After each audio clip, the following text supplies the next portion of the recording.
ہر لحظہ ہے مومن کی نئی شان نئی آن، ہر لحظہ ہے مومن کی نئی شان نئی آن، تعلیمات تقویٰ ہے اللہ کی برہان، تعلیمات تقویٰ، تعلیمات تقویٰ، تعلیمات تقویٰ، تعلیمات تقویٰ۔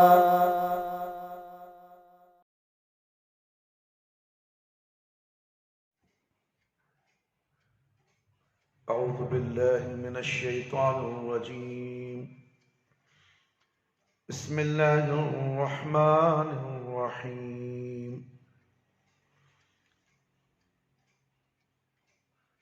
سورۃ الجن مکیہ۔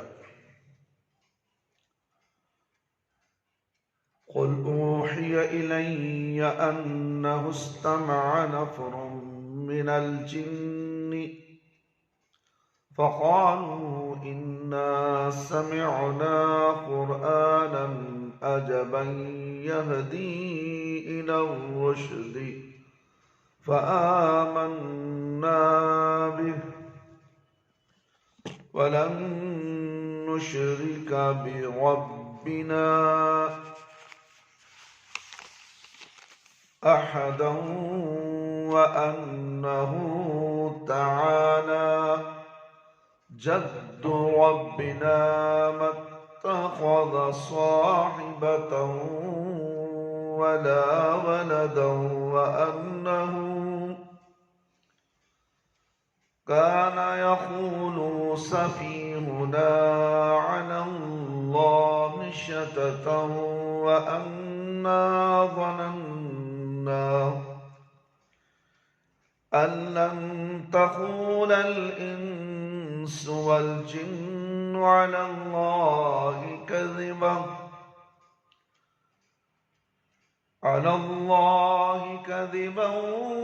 وأنه كان رجال من الإنس يعوذون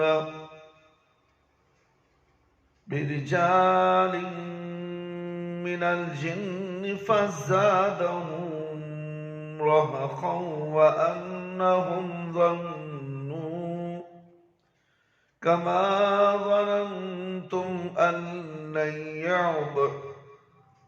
لن يبعث الله أحدا۔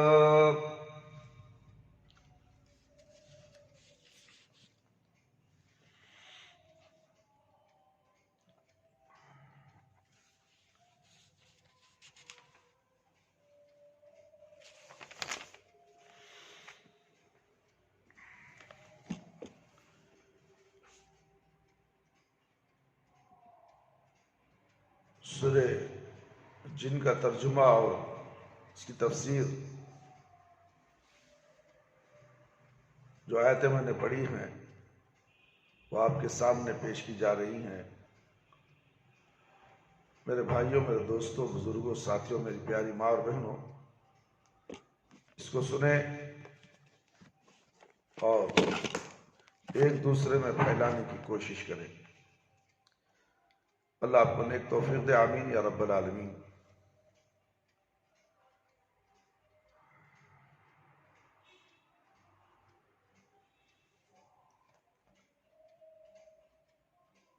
میں شروع کرتا ہوں اللہ کے نام سے جو نہایت مہربان، بے حد رحم کرنے والا ہے۔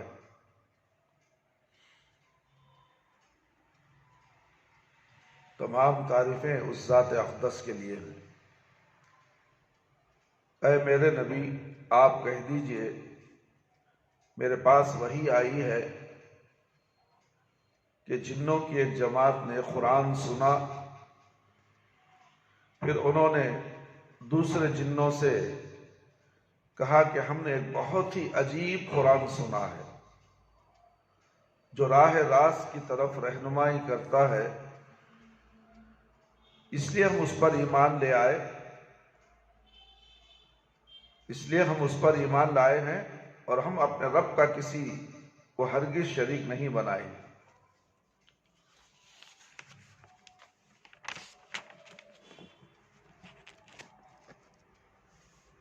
اور یہ کہ ہمارے رب کی شان بڑی اونچی ہے، اس نے اپنی نہ کوئی بیوی بنائی ہے اور نہ لڑکا، اور یہ کہ ہمارا بیوقوف آدمی اللہ کی شان میں زیادتی کرتا ہے، اور ہم نے یہ گمان کر لیا تھا کہ انسان اور جن اللہ کے بارے میں جھوٹ نہیں بولیں گے، اور یہ کہ انسانوں میں سے بعض لوگ جنوں کے بعض افراد کی پناہ لیتے تھے، تو انہوں نے ان جنوں کے کبر اور سرکشی کو اور بڑھا دیا، اور یہ کہ انہوں نے بھی گمان کر لیا تھا جیسا تم نے گمان کر لیا تھا کہ اللہ کسی کو دوبارہ زندہ کر کے نہیں اٹھائے گا یا کسی کو اپنا رسول بنا کر نہیں بھیجے گا۔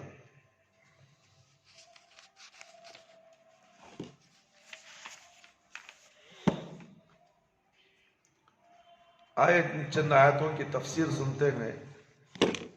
آپ کے سامنے ترجمہ پیش کیا گیا۔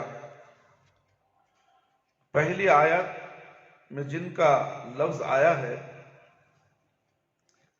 اس صورت میں ایمان کی تعریف اور کفر کی مذمت سے متعلق جنوں کے تفصیلی اقوال آئے ہیں، اسی لیے اس کا نام سورۃ الجن رکھ دیا گیا ہے۔ زمانہ نزول قرطبی نے لکھا ہے کہ سورت تمام کے نزدیک مکی ہے، اور ابن مردویہ اور بیہقی نے ابن عباس رضی اللہ عنہما سے روایت کی ہے کہ سورۃ الجن میں نازل ہوئی تھی، سورۃ الجن مکے میں نازل ہوئی تھی۔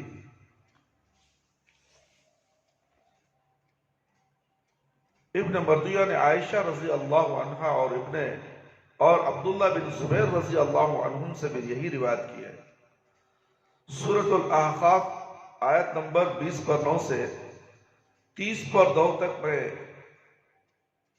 اللہ تعالیٰ نے بیان فرمایا کہ جنوں کی ایک جماعت نے نبی کریم صلی اللہ علیہ وسلم کو قرآن پڑھتے سنا، اور آپ کی تلاوت سے متاثر ہو کر انہوں نے اسلام کو قبول کر لیا، اور اپنی قوم کے پاس واپس جا کر ان کے سامنے اسلام کی دعوت پیش کی۔ مذکورہ 12 آیت کی تفسیر بیان کرتے ہوئے میں نے وہاں تفصیل کے ساتھ لکھا کہ جنوں نے کب آپ صلی اللہ علیہ وسلم سے قرآن سنا، اور کون جن تھے جنہوں نے وادی نخلا میں آپ کو عشاء کی نماز میں قرآن پڑھتے ہوئے سنا۔ مناسب ہوگا کہ سورۃ الاحقاف کی ان 4 آیتوں کی تفسیر دوبارہ پڑھ لی جائے۔ امام بخاری رحمۃ اللہ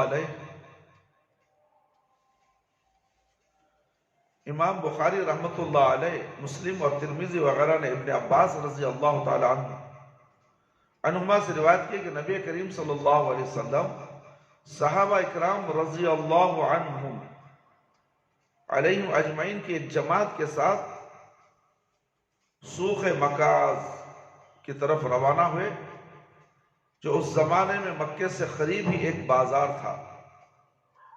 اس وقت شیاطین کو چھپ کر آسمان کی خبر سننے سے روک دیا گیا تھا، اور اس کوشش کرنے والے شیاطین کو انگاروں سے مارا جانے لگا تھا۔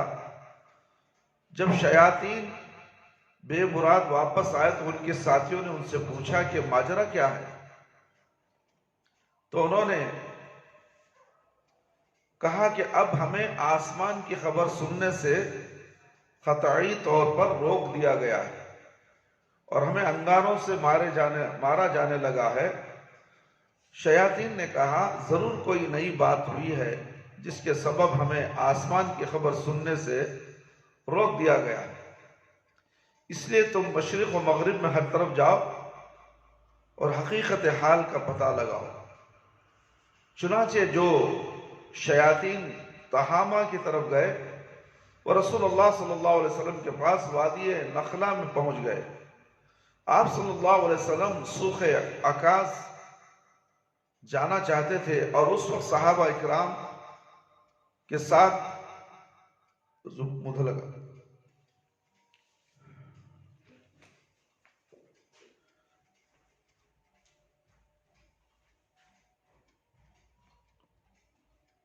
چنانچہ وہ شیاطین تہامہ کی طرف گئے۔ وہ رسول اللہ صلی اللہ علیہ وسلم کے پاس وادی نخلا میں پہنچ گئے۔ آپ صلی اللہ علیہ وسلم سوخ عکاظ جانا چاہتے تو اس وقت صحابہ اکرام کے ساتھ فجر کی نماز پڑھ رہے تھے،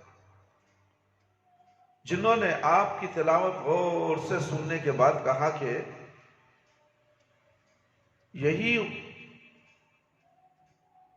وہ قرآن ہے جس نے ہمیں اب آسمان کی خبر سننے سے روک دیا ہے، اور وہ مسلمان ہو گئے۔ جب وہ جن اپنی قوم کے پاس آئے تو ان سے کہا، اے ہماری قوم، ہم نے ایک عجیب قرآن سنا ہے جو سیدھی راہ کی طرف رہنمائی کرتا ہے، اس لیے ہم اس پر ایمان لے آئے ہیں، اور اب ہم اپنے رب کے ساتھ کسی دوسرے کو شریک نہیں بنائیں گے۔ اسی موقع سے اللہ تعالیٰ نے اپنے نبی محمد صلی اللہ علیہ وسلم پر قُلْ أُوحِيَ إِلَيَّ أَنَّهُ اسْتَمَعَ نَفَرٌ مِّنَ الْجِنِّ نازل فرمایا۔ مادردی نے لکھا ہے، بظاہر جنوں نے آپ کی زبانی قرآن سنتے ہی اسلام کو قبول کر لیا۔ اللہ اکبر۔ جنوں کی ایک جماعت نے قرآن سن کر اسلام قبول کر لیا، آج مسلمان ہیں، قرآن ان کے سامنے پڑھا جاتا ہے، ترجمہ بیان کیا جاتا ہے، پھر بھی شرک سے باز نہیں آتے۔ جنوں نے اعلان کر دیا کہ ہم اللہ کے ساتھ کسی کو شریک نہیں بنائیں گے، مگر انسانوں میں ایسے لوگ موجود ہیں، قرآن سنتے ہیں، ترجمہ سنتے ہیں، مگر پھر بھی ایمان نہیں لائیں گے، مشرک بن کر ہی زندگی گزاریں گے۔ یہاں یہی بتایا جا رہا ہے کہ بظاہر جنوں نے آپ کی زبانی قرآن سنتے ہی اسلام قبول کر لیا، ایمان لے آئے، اور اعلان بھی کر دیا کہ ہم اللہ کے ساتھ کسی کو شریک نہیں بنائیں گے۔ نبی کریم صلی اللہ علیہ وسلم نے انسانوں کی طرح جنوں کے لیے بھی رسول بنا کر مبعوث ہوئے تھے۔ قریش کو بتایا گیا کہ جنوں نے قرآن سن کر اس کی معجزانہ شان کا اعتراف کر لیا، رسول اکرم صلی اللہ علیہ وسلم پر فوراً ایمان لے آئے۔ ہے کوئی آج کا بندہ انسان سننے کے بعد اللہ پر ایمان لائے اور پیارے نبی صلی اللہ علیہ وسلم پر بھی ایمان لائے؟ انسانوں کی طرح جن بھی احکام شریعہ کے مکلف ہیں۔ اللہ نے انسانوں اور جنات کو اسی لیے پیدا کیا ہے کہ وہ میری عبادت کرے، اور یہ جنوں کی ایک جماعت نے اعتراف کر لیا ہے اور اللہ کی اطاعت اور نبی صلی اللہ علیہ وسلم کی فرما برداری کرنے پر آمدہ ہو گئے، اطلاع کر دیے، اعلان کر دیے ہیں۔ اور ہم مسلمان ہیں، کتنے فرقوں میں بٹ چکے ہیں، کہاں سے کہاں ہم چلے گئے۔ ہمارے سامنے تو روز نمازوں میں قرآن پڑھا جاتا ہے، 5 وقت کی نماز میں، اور قرآن سنتے بھی ہیں ہم، ترجمہ سنتے بھی ہم۔ آج موبائل کے ذریعے سے ساری دنیا میں قرآن پھیلا ہوا ہے، صرف بٹن دبانے کی ضرورت ہے، آپ کو ہر آیت کا ترجمہ آپ کے سامنے مل جائے گا، مگر وہ سننے کے لیے کوئی انسان تیار نہیں ہے، قرآن سے فائدہ حاصل کرنا نہیں چاہتا، قرآن سے استفادہ حاصل کرنا نہیں چاہتا، قرآن سے محبت کرنا نہیں چاہتا۔ جنوں نے قرآن سنا اور ایمان نہ لیا، اور مسلمانوں نے قرآن سن کر بھی ایمان نہیں لائے، مشرک کے مشرکی رہے،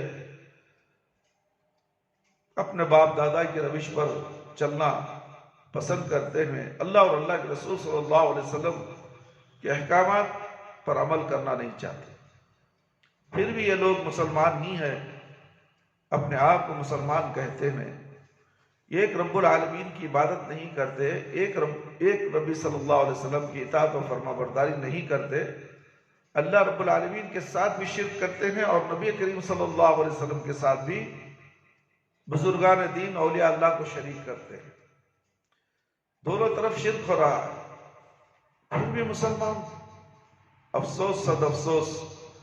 اس لیے مسلمان میرے بھائی، دوستوں، بزرگوں، اللہ سے ڈریے، اللہ سے محبت پیدا کیجئے، قرآن کو سنیے، قرآن پر عمل کیجئے اور پیارے نبی صلی اللہ علیہ وسلم کی احادیث کا مطالعہ کیجئے اور شریعت محمدیہ صلی اللہ علیہ وسلم پر عمل کرتے ہوئے زندگی گزارے۔ انشاءاللہ تمہاری عبادتیں، تمہاری نمازیں، تمہارا حج، تمہارا زکوٰۃ، تمہارے جو بھی نیکیاں ہیں، اللہ رب العالمین اسے قبول فرمائیں گے۔ جن ہماری باتیں سنتے ہیں اور ہماری زبانیں سمجھتے ہیں، اللہ اکبر، جن ہماری باتیں بھی سنتے ہیں اور ہماری زبانیں بھی سمجھتے ہیں، جب اللہ تعالیٰ نے جنوں کو قرآن سننے کے بعد توحید و ایمان کی توفیق دی، دیکھیے سب سے پہلے یہی ہے، توحید جس کے پاس نہیں ہے، ساری دنیا کی دولت اگر اس کے پاس ہے تو وہ دولت بیکار ہے۔ توحید جس کے پاس نہیں ہے، جو ساری دنیا کی دولت نہیں ہے، صرف توحید ہے، وہی دولت ہے ساری دنیا کی۔ سب سے دولت سے زیادہ اہم چیز انسان کے اندر توحید ہو، توحید ہو۔ جنہوں نے توحید کو قبول کر لیا میرے بھائی، میرے دوست، اللہ نے ان کو توفیق دی۔ توحید و ایمان کی توحید و ایمان لانے سے پہلے عقید توحید کے خلاف جن غلطیوں میں پڑے تھے جنات، عقید توحید کے خلاف مبتلا تھے، جنوں کی جماعت جب ایمان لائے تو انہوں نے توحید ایمان اختیار کر لیا، توحید پر عمل کرنا شروع کر دیا۔ توحید کیا ہے؟ ایک اللہ کی عبادت۔ جتنے بھی دنیا کے اندر جماعتیں ہیں، ان سے ہماری گزارش یہی ہے کہ وہ توحید کو اختیار کریں۔ توحید ایک اہم فریضہ ہے میرے بھائی، میرے دوست، ایک مضبوط پایا ہے۔ اگر تم اس توحید کو نہیں سمجھ کر اس پر عمل نہیں کرو گے تو تمہاری تمام نیکیاں برباد ہو جائیں گی۔ توحید کو نہ سمجھ کر تم نے جتنے بھی نمازیں پڑھو گے، ذکر و اذکار کرو گے، حج کرو گے، زکوٰۃ دو گے، سب کچھ برباد ہے۔ اول عقیدے کی اصلاح ہونا چاہیے۔ بڑی بڑی جماعتیں میں توحید کا درس نہیں دیتے، توحید کیا نہیں سکھاتے، توحید کے ساتھ پیارے نبی صلی اللہ علیہ وسلم کی شریعت کا درس نہیں دیتے۔ ساری امت کو آپ صرف اور صرف توحید سمجھائیے اور پیارے نبی صلی اللہ علیہ وسلم کے احکامات سمجھائیے، یہی دعوت دین ہے، یہی تبلیغ کا کام ہے۔ اس سے ہٹ کر اگر آپ کوئی چیز لا کر دین میں ٹھوسنا چاہتے ہیں تو یہ دین میں ملاوٹ ہے۔ توحید کو تم نے سمجھا ہی نہیں تو اور تم نے توحید میں شرک کرنا شروع کر دیا۔ نبی کریم صلی اللہ علیہ وسلم کی شریعت کے ساتھ بھی شرک کر رہے ہو۔ اللہ کے نبی صلی اللہ علیہ وسلم نے فرمایا کہ دین مکمل ہو گیا، تم زیادہ بھی نہیں کرنا، کم بھی نہیں کرنا۔ تو آپ جماعتوں کی طرف نظر دوڑائے تو دیکھیے، آپ کو پتہ چل جائے کہ دین کے اندر کتنی ملاوٹیں ہیں اور کتنا شرک ہے، اور پیارے نبی صلی اللہ علیہ وسلم کے ساتھ کن کن کو تم جوڑتے ہو۔ صرف نبی صلی اللہ علیہ وسلم کی فرما برداری کرنی چاہیے، پیارے نبی صلی اللہ علیہ وسلم کی شریعت پر عمل کر کے زندگی سے آخرت کی زندگی کی طرف کوچ کرنا ہے۔ یاد رکھو میرے بھائی، میرے دوست، توحید پر آپ ایمان لائیے۔ پہلے عقیدہ توحید کے خلاف جنوں نے جن غلطیوں میں پڑے تھے انہیں احساس ہوا اور معلوم ہو گیا کہ اللہ تعالیٰ اپنی کسی مخلوق کے مشابہ نہیں ہے اور نہ اس کی کوئی بیوی ہے نہ اولاد۔ تو اللہ تعالیٰ کی پاکی اور عظمت بیان کرتے ہوئے کہنے لگے ہمارا رب عظمت و جلال والا ہے، وہی سب کا سچا پالن ہار ہے۔ یہ جنوں نے کہا میرے بھائی ہمارے پاس تو پالنہار بہت ہیں، ہم نے کس کس کو پالنہار بنا لیا تمہیں اچھی طرح معلوم ہے۔ مگر جنوں نے کہا کہ ہمارا رب عظمت و جلال والا ہے، وہی سب کا سچا پالنہار ہے، سارے پاکیزہ نام اسی کے لیے۔ میرے بھائی میرے دوست سمجھنے کی کوشش کیجئے،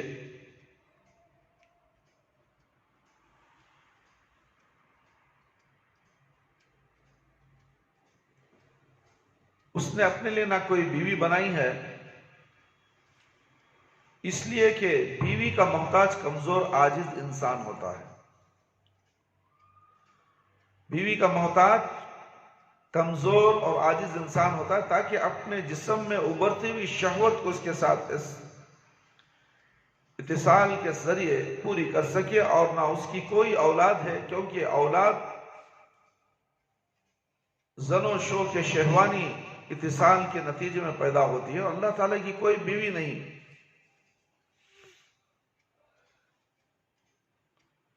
اللہ تعالیٰ کی کوئی بیوی نہیں ہے۔ نیز کہنے لگے کہ ہم میں سے جو نادان افراد ہمیں گمراہ کرتے تھے، وہی یہود و نصارہ اور مشرکین کی بات مانتے ہیں، مانتے ہوئے اللہ تعالیٰ کے بارے میں یہ جھوٹ بات کرتے تھے کہ اس کی بیوی اولاد ہے، بیوی اور اولاد ہے۔ اور نبی کریم صلی اللہ علیہ وسلم کی زبانی قرآن سننے سے پہلے تک ہم یہی سمجھتے رہے کہ جن اور انسان اللہ کے بارے میں جھوٹ نہیں بولتے، جن اور انسان اللہ کے بارے میں جھوٹ نہیں بولتے ہیں۔ جنوں نے اپنے قوم کے افراد سے یہ بھی بتایا کہ اسلام آنے سے پہلے انسانوں میں سے کچھ لوگ جنوں کے کچھ افراد کے ذریعے پناہ مانگتے تھے، اور ان جنوں کے گناہ اور اللہ سے ان کی سرکشی میں اضافہ کر دیتے تھے۔ آج بھی یہ جو عامل وغیرہ کے پاس جاتے ہیں، یہ لوگ جنوں سے مدد لیتے ہیں، شیاطین سے مدد لیتے ہیں اور ان کو بڑھاوا دیتے ہیں۔ جنات اور شیاطین کو بڑھاوا دیتے ہیں، مدد جب شیطان سے مانگے تو شیطان خوش ہو جاتا ہے۔ اور یہ جتنے بھی بابائیں دکانیں کھول کر تعویذ گنڈے چلا رہے ہیں، یہ سب شیطانی کرامات ہیں، شیطانوں کی وجہ سے معجزے دکھائے جاتے ہیں، شعبدہ بازی ہوتی ہے، اور شیطان کو یہ اپنا الہ مانتے ہیں، اسی کے ذریعے سے شیطان ان کی مدد کرتا ہے۔ تو یہ علاج و معالج کا کام بھی جادو وغیرہ سے کرتے ہیں، تو یہ اسلام کے اندر جائز نہیں ہے، یہ حرام ہے۔ تو شیطان سے مدد مانگنا، جنات سے مدد مانگنا حرام ہے، تو پھر ہم کیسے ان عاملوں کے پاس جائیں جہاں غیب کی بات بتانے کا دعویٰ کرتے ہیں؟ یاد رکھو میرے بھائی میرے دوست اور خواتین اسلام، جب بھی کسی عامل کے پاس تم جاؤ گے، اپنا حال بیان کرو گے اور اپنا حال پوچھو گے، تو یاد رکھو تمہاری 40 دن کی عبادتیں قبول نہیں ہوتی۔ غیب کا علم سوائے اللہ رب العالمین کے کسی کے پاس نہیں ہے۔ تم اس عامل کے پاس کیا جا کر پوچھتے ہو کہ ہمارا حال بتاؤ، ہمیں یہ پریشانیاں ہیں، ہمیں پریشانیاں دور ہونا چاہیے، یہ مدد کیوں مانگتے ہو؟ اور وہ جو عامل ہوتا ہے اس کی پہچان کیا ہے جادوگر کی؟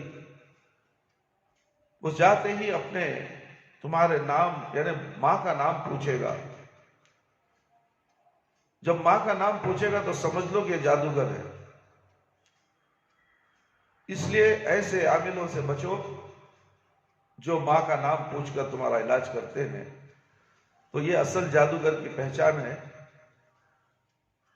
اور نہ جانے نیمبو وغیرہ، نارل وغیرہ، کیلے وغیرہ دے گا گھروں میں لگانے کے لیے، ٹھوکنے کے لیے، نہ جانے کیا کیا گند خرافات تمہارے سامنے پیش کرے گا، اور تمہارا عقیدہ پورا ان چیزوں پر ہو جائے گا۔ تو آپ نے شرک کیا اور شیطان سے مدد حاصل کر لی۔ تو اللہ رب العالمین فرماتے ہیں اللہ کے ساتھ شرک کرنا سب سے بڑا گناہ ہے، کبیرہ گناہوں میں سے ہے۔ اللہ مشرک کو کبھی معاف نہیں کرتا۔ اگر تم نے اس طرح کا کام کر لیا، اپنی جان بچانے کے لیے، شیطانی اثرات سے بچنے کے لیے، جادو کے اثرات سے بچنے کے لیے، جادو کو جادو کے ذریعے سے علاج کر لیا، تو اس میں کوئی فائدہ نہیں۔ چند دن کے لیے، تھوڑی دیر کے لیے فائدہ ہوگا، اس کے بعد پھر مصیبت تمہارے سر پر کھڑی ہے اور تم ایمان سے بھی ہاتھ دھو بیٹھے ہو۔ ایمان بھی تمہارا گیا اور تم جادوگر کی باتوں میں آ گئے، اور مرو گے تو سیدھے جہنم میں جاؤ گے۔ اس لیے ایسے عاملوں کے پاس مت جائیے۔ ابن جریر نے ابن عباس رضی اللہ عنہ سے روایت کی کہ زمانے جاہلیت میں بعض آدمی جب کسی وادی میں رات گزارتے تو کہتے میں اس وادی کے زبردست جن کے ذریعے پناہ مانگتا ہوں۔ پناہ تو اللہ سے مانگنی چاہیے نا، شیاطین اور جنات سے، مگر جن کے ذریعے پناہ مانگتا ہوں تو یہ چیز جنوں کے گناہ اور اللہ سے ان کی سرکشی میں اضافہ کر دیتی تھی۔ اور ابن مردویہ نے ابن عباس رضی اللہ عنہما سے روایت کی ہے کہ زمانے جاہلیت میں جب لوگ کسی وادی میں پڑاؤ ڈالتے تو کہتے کہ ہم اس وادی کے سردار کے ذریعے اس میں موجود برائی سے پناہ مانگتے۔ یہ سب مشرکہ الفاظ ہیں، شرکیہ الفاظ ہیں۔ پناہ مانگتے تو ان کی یہ بات جنوں کو بہت زیادہ پسند آتی تھی۔ آیت کریمہ میں زمانہ جاہلیت کی اسی اعتقاد کی طرف اشارہ ہے کہ وادیان جنوں کے رہنے کی جگہ ہیں اور ان کے سرداران ان میں پڑاؤ ڈالنے والوں کو دیگر جنوں سے بچاتے ہیں۔ دوسرے جن وغیرہ آ کر حملہ کریں گے تو جن کی مدد حاصل کر لی اور سردار کی مدد پناہ لے کر وہاں پر مقام ہوئے تو اس وقت جن کی مدد سے جن مدد کرتا ہے، تمہاری حفاظت کر لیتا ہے۔ تو یہ ایسا کرنا اسلام کے اندر حرام ہے۔ تم جہاں کہاں کہیں بھی پڑاؤ ڈالو، اللہ کی مدد مانگو، اللہ سے پناہ مانگو، اللہ تمہاری حفاظت کرنے والا۔ آیت کریمہ میں ابن زید کہتے ہیں کہ اسلام سے پہلے زمانے جاہلیت میں جب کوئی آدمی کسی وادی میں پڑاؤ ڈالتا تو کہتا میں اس وادی کے سردار کے ذریعے پناہ مانگتا ہوں۔ جب اسلام آ گیا تو لوگ اللہ کے ذریعے پناہ مانگنے لگے اور جنوں کو چھوڑ دیا۔ امام مسلم نے کتاب الذکر والدعا میں خولہ بنت حکیم کا قول نقل کیا ہے کہ جو شخص کسی جگہ پر پڑاؤ ڈالے تو کہے اعوذ بکلمات اللہ التامات من شر ما خلق، میں اللہ کے کلمات تامہ کے ذریعے اس کی مخلوقات کے شر سے پناہ مانگتا ہوں، تو اسے کوئی چیز نقصان نہیں پہنچائے گی یہاں تک کہ وہاں سے کوچ کر جائے۔ تم جہاں کہیں بھی جاؤ، نئی جگہ جب جاؤ گے تو سب سے پہلے بیٹھنے سے پہلے وہاں پر اس دعا کو پڑھو، اعوذ بکلمات اللہ التامات من شر ما خلق۔ اللہ اکبر، 3 مرتبہ پڑھ لو، آپ کے ساتھ کوئی شر کا معاملہ نہیں ہوگا، کوئی شیاطین، کوئی جادو، کوئی موذی جانور آپ کو تکلیف نہیں دے گا، مگر اخلاص کے ساتھ۔ توحید ضروری ہے، توحید اگر نہیں ہے تو دعائیں پڑھنے سے کوئی فائدہ نہیں۔ پہلے توحید کو اختیار کرو، ایک اللہ کی عبادت کرو، ایک نبی صلی اللہ علیہ وسلم کی اطاعت و فرما برداری کرو، پھر دعاؤں کا سہارا۔ اللہ اکبر، دعا تو اتنا بڑا زبردست ہتھیار ہے، دعاؤں کے ذریعے سے ہی تمام بلاؤں کو دور، مصیبتوں کو دور کیا جا سکتا ہے، ہر شر کو دور کیا جا سکتا ہے، بلکہ اخلاص کے ساتھ۔ اخلاص کیا ہے؟ اخلاص توحید، توحید میں اخلاص ہو، نیت میں اخلاص ہو، عمل میں اخلاص ہو، دعا میں اخلاص ہو۔ میرے بھائی، میرے دوست،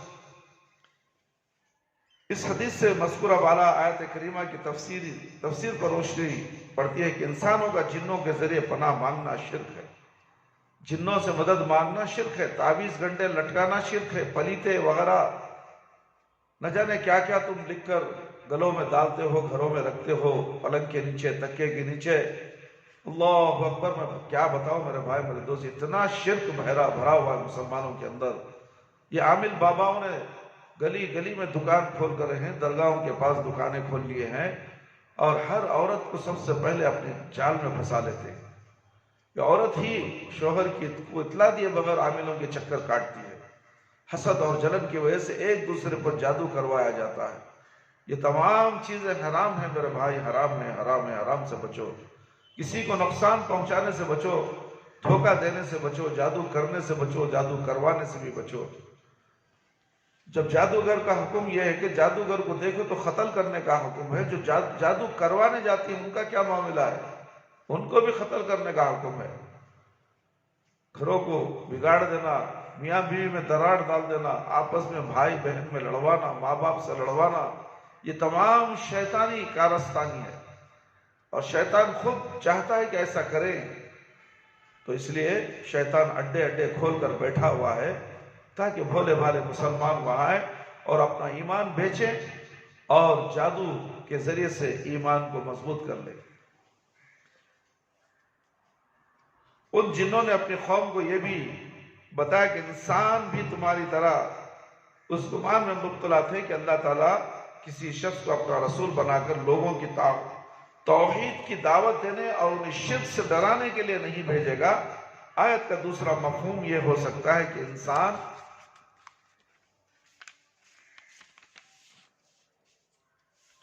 انسان بھی تمہاری طرح اس گمان میں مبتلا تھے کہ اللہ تعالیٰ کسی کو دوبارہ زندہ نہیں کرے گا۔ اللہ تعالیٰ ہر چیز، ہر انسان کو دوبارہ زندہ کرے گا۔ جتنی بھی مخلوق ازل سے پہلے، ازل سے جب تک پیدا ہوئی ہے قوم دنیا کے اندر، اور قیامت تک جتنی بھی قوم رہے گی، سب کو فنا ہونا ہے، سب کو مرنا ہے سوائے اللہ کے۔ سب کو موت کے گھاٹ اتارنا ہے میرے بھائی میرے دوست، اور پھر انشاءاللہ اللہ رب العالمین سب کو زندہ کریں گے، خبروں سے اٹھایا جائے گا، زندہ کریں گے اللہ رب العالمین۔ اس پر ہمارا ایمان مضبوط ہونا چاہیے۔ اللہ تعالیٰ سے دعا ہے کہ اللہ تعالیٰ مجھے اور آپ تمام کو ان تمام قرآن اور حدیث کی باتیں جو میں نے سورہ جن کی آیتیں آپ کے سامنے پڑھ کر سنائی ہیں، امید کرتا ہوں کہ اس کو سن کر اس پر عمل کرنے کی کوشش کریں۔ اور اس کے اندر سب سے بڑا میسج ہمیں یہ ملا ہے کہ جنوں کی جماعت نے ایمان قبول کر لیا قرآن سن کر۔ آج ہم قرآن سن کر بھی ایمان قبول کرنا نہیں چاہتے، قرآن صرف رسمی طور پر پڑھنا چاہتے ہیں، برکت کے لیے گھر میں رکھنا چاہتے ہیں، مگر قرآن سے فائدہ اٹھانا ہے تو اٹھا لو، اس لیے کہ جنوں نے فائدہ اٹھایا اور ایمان نہ لیا اور دعوت توحید پر عمل کرنے لگے، ایک اللہ کی عبادت کرنے لگے جنات۔ اور انسان کو بھی چاہیے کہ قرآن کے ذریعے سے علم حاصل کر کے، احادیث کا مطالعہ کر کے ایک اللہ کی عبادت کرے، توحید کو سمجھے، توحید کو دل سے اقرار کرے، اس کے بعد تمام عبادتیں، تمام دعائیں سب قبول ہوگی۔ اللہ رب العالمین نے ہمیں اس سورہ جن سے بہت سے توحید کا درس دیا ہے، تو اس توحید کو اپنانے کی کوشش کیجئے، اور جتنی بھی مصیبتیں پریشانیاں آتی ہیں وہ قرآن کے ذریعے سے علاج کیجئے۔ قرآن شرعی رقیہ جو ہوتا ہے اس کے ذریعے سے آپ علاج کروا سکتے ہیں، وہ جائز ہے، وہ سنت نبوی صلی اللہ علیہ وسلم کے مطابق عمل کرنا ہے۔ اس کے اندر شرکیہ الفاظ نہ ہو، جھاڑکوں کے اندر شرکیہ الفاظ نہ ہو، کوئی شرک داخل نہ ہو، صرف قرآن ہی ہو۔ قرآن کے ذریعے علاج کرائیے، انشاءاللہ شیاطین، جنات، جادو، پریشانیاں سب دور ہو جائے گی۔ رقیہ شریعہ کے ذریعے علاج کروائیے، انشاءاللہ اللہ رب العالمین آپ کو نفع بخشائے، نفع آپ کو ملے گا، نقصانات سے بچائیں گے، فائدہ ہی فائدہ آپ کا ہوگا اور ایمان بھی مضبوط ہوگا۔ اللہ رب العالمین ہم سب کو اس پر عمل کرنے کی توفیق عطا فرمائے، ہمیں 5 وقت نماز پڑھنے والا بنائے، وقت پر نماز پڑھنے والا بنائے، ہماری نمازوں میں خشوع اور خضوع عطا فرمائے، ہماری جائز دعاؤں کو قبول فرما لے، شرک سے بچا لے، بدعت سے بچا لے۔ اے اللہ ہم سب کو صراط مستقیم پر چلا، اے اللہ تو رحم فرمانے والا ہم سب پر رحم فرما، اے اللہ ہمیں خاتمہ بالخیر فرما، جب موت آئے تو اے اللہ ہماری زبان پر کلمہ لا الہ الا اللہ یا حی یا قیوم برحمتک استغیث۔